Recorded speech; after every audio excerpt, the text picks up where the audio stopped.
Halo YouTube, video hari ini gue buat berdasarkan dari banyaknya DM, email, dan juga orang yang sharing ke gue, khususnya kalangan pengusaha kecil dan menengah, yang sharing kalau iklim bisnis sekarang ini tuh lagi sangat buruk banget. Karena banyak banget juga dari mereka yang sampai terpaksa harus merumahkan pegawainya, banyak yang omset menurun, calon pembeli tuh sepi banget, dan lain-lain. Memang pasti di tengah krisis virus seperti ini pasti akan ada penurunan, itu wajar. Tapi bukan berarti kita nggak bisa melakukan apapun. Pasti ada hal yang bisa kita perbuat gitu loh untuk berlangsungnya usaha kita. How to survive lah intinya gitu ya.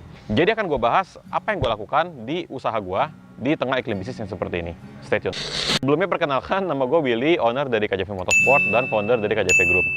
Bisnis gue berjalan di bidang otomotif, khususnya jual beli motor bekas. Dan puji Tuhan di tengah iklim yang seperti ini, setiap hari closingan ada aja, dan gue malah mau nambah 2 cabang lagi karena memang stok di tempat kita yang udah nggak muat. KJV Motorsport sendiri sekarang udah ada 8 garage dan akan berjalan ke 10 garage di bulan ini. Jadi harapannya dengan informasi yang gue kasih akan menjadi masukan atau inspirasi buat kalian. Ternyata bisa loh survive di masa yang seperti ini. Minimal survive ya. Poin yang akan gue bahas ada dalam 2 sisi, yaitu dari teknis dan non-teknis, internal dan eksternal. Jadi gue harap kalian bisa dengar dan praktekkan ke bisnis kalian. Yang pertama adalah sikap hati yang benar. Jadi setiap kali gue ngomong ini, pasti ada aja orang yang kayak nggak ngerti, atau mungkin lucu, atau ngetawain apa sih hubungannya sikap hati dan bisnis.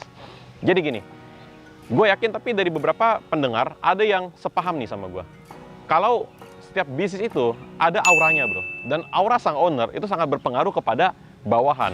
Dan ujung-ujungnya, sedikit lebih atau kurang banyak akan berpengaruh kepada calon pembeli. Kalau sikap hati kita benar, saat kita ditipu, saat kita dijahatin, misalnya saat kita difitnah, saat kita ngalamin iklim yang seperti ini, itu kita akan tetap fokus kepada tujuan, dan kita akan tetap fokus kepada apa yang sebenarnya sudah dipercayakan kepada kita sejak awal. Jadi, arah perusahaan kalian tuh nggak akan kemana-mana, akan tetap lurus sesuai dengan target. Kalau sikap hatinya benar. Kalau misalnya contoh, kita dijahatin sama orang, tapi hati kita tuh kayaknya dendam, pengen bales dia. Kalau belum balas belum enak. Terus kalau lagi krisis seperti ini, kita kayaknya tuh ngedon, kayaknya tuh khawatir, cemas gitu. Menurut lu, apakah sikap hati lu nggak akan ketular ke keluarga lu, ketular ke bawahan-bawahan lu, dan ke bisnis lu secara keseluruhan? Kalau gua, ya dari yang gue praktekkan, itu sangat berpengaruh banget bro. Dan makanya gue selalu menerapkan sikap hati gue harus benar dalam setiap hal. Karena sikap hati itu nggak cuma menentukan pribadi lu, tapi sialnya juga menentukan nasib usaha lu dan perusahaan lu ke depannya. So, gimana dengan sikap hati kalian saat ini? Yang kedua adalah tim inti perusahaan. Ingat, gue punya 2 sikon untuk ini. Saat kita sedang rame, gila-gilaan, dan saat kita sedang menurun, itu kita harus di saat itu kita harus sering-sering meeting. Oke? Meeting adalah mengumpulkan staff-staff kita yang di bawah, dan kita harus koordinasikan situasi apa sih yang lagi terjadi saat ini. Banyak banget pengusaha yang kelewatan soal-soal ini. Jadi mereka cenderung nggak ngeh dan didiamkan begitu aja. Kalau gue pribadi di saat seperti ini, gue pasti bakal sering-sering meeting untuk memperingatkan kalau misalnya ya customer lagi sepi nih, lagi menurun, tolong jualan lebih difokusin lagi. Yang kedua, misalnya jaga kesehatan karena musimnya lagi nggak bagus. Yang ketiga, misalnya barang-barang di luar tuh seperti apa, kita jadi harus bersikapnya seperti apa di dalam lingkungan kerja dan lain-lain. Jadi kita harus menularkan sikap hati yang benar tadi kepada bawahan-bawahan kita. Jangan diem-dieman aja gitu loh. Karena komunikasi itu penting banget dalam satu lingkungan perusahaan. Karena meskipun kita tahu apa yang sedang terjadi, tapi karyawan kita dan orang-orang yang di bawah kita belum tentu bisa tahu bro. Dan meskipun mereka tahu pun, mereka belum tentu mengerti dan tahu arahannya itu harus seperti apa mereka menjalankannya. Jadi disinilah peran dari atasan atau owner sangat mempengaruhi. Jadi sering-seringlah untuk berkomunikasi, pahami kondisi yang ada di bawah. Di setiap waktu, terutama di masa-masa yang lagi sulit seperti ini. Yang ketiga adalah kita buat offer-offer baru yang susah ditolak oleh calon pembeli kita. Karena memang di saat masa krisis seperti ini, waktu, ya sekali lagi, waktu akan memainkan perannya.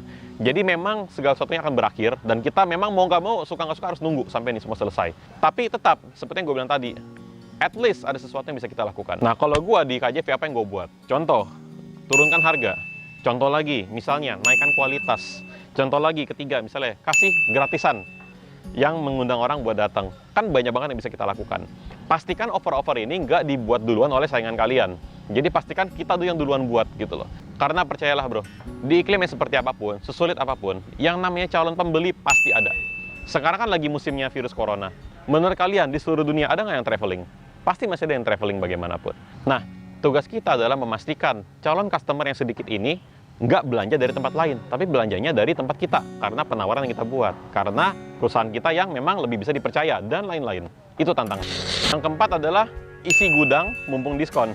Maksudnya begini, memang ini nggak rata di semua lini usaha bisnis, tapi di otomotif khususnya, harga jual motor-motor yang ada di luar sana sekarang cenderung lagi turun, karena memang pasarnya lagi lesu, jadi pembeli lagi kurang banyak. Jadi inilah gunanya kita memiliki cash flow. Jadi kalau cash flow kita ini kuat, kita memiliki kemampuan untuk menyetok barang yang harganya mumpung lagi murah. Dan ini juga adalah hal-hal yang gue lakukan. Jadi nanti saat gue ekspansi buka cabang di bulan ini, barang gue udah ada.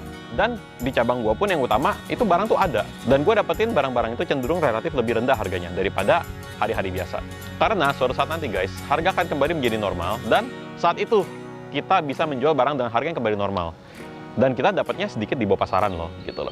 Jadi memang sangat penting untuk memegang suatu cash flow dalam perusahaan kita. Tapi sekali lagi gue ingatkan ya, nggak semua lini bisnis bisa memakai trik ini. Kebetulan di otomotif gue bisa. Dan dengan seiring berjalannya waktu, jiwa kritis kita sebagai pengusaha itu akan dilatih dengan kondisi-kondisi seperti ini. Jadi syukuri aja bro. Jadikan segala sesuatu berpikirnya positif, sikap hatinya benar. Ini cuma tantangan doang. Dan kalau kita bisa melalui masa-masa ini, kan skill atau kemampuan kita kan jadi semakin meningkat. Istilahnya lo bisnis jadi makin jago lah gitu. Tapi di sini tentu aja gue nggak setuju dengan orang yang suka menimbun barang-barang yang sedang menjadi kebutuhan pokok. Contoh, kemarin ada panic buy. Dan banyak juga orang yang menimbun masker, menimbun barang-barang kebersihan yang sifatnya jadi kebutuhan banyak orang. Untuk bisa dijual lagi dengan harga yang sangat fantastis. Itu gue nggak setuju. Karena itu namanya memanfaatkan kesempitan dalam kesusahan. Tapi yang gue maksud di poin tadi adalah, pinter-pinter kita naluri berbisnis bro. Mumpung harga turun ya kita borong gitu loh. Dan kalau harga naik kita jual, jadi kan cuan. So, itu adalah insight gue, apa yang gue lakukan. Sebenarnya masih banyak poin-poinnya, cuman karena gue juga nggak mau video ini kepanjangan, jadi mungkin next time akan gue share lagi. Menurut kalian gimana? Apakah kalian ada komen atau apa yang kalian lakukan? Boleh komen di bawah ini, silakan. Jangan lupa like dan subscribe video ini kalau kalian suka. Dan ingat bro, setiap saat akhir video gue selalu bilang kalian jangan lupa bahagia. Sebenarnya itu artinya sangat besar loh dari kata-kata itu. Jadi jangan lupa bahagia. See you next video, bye.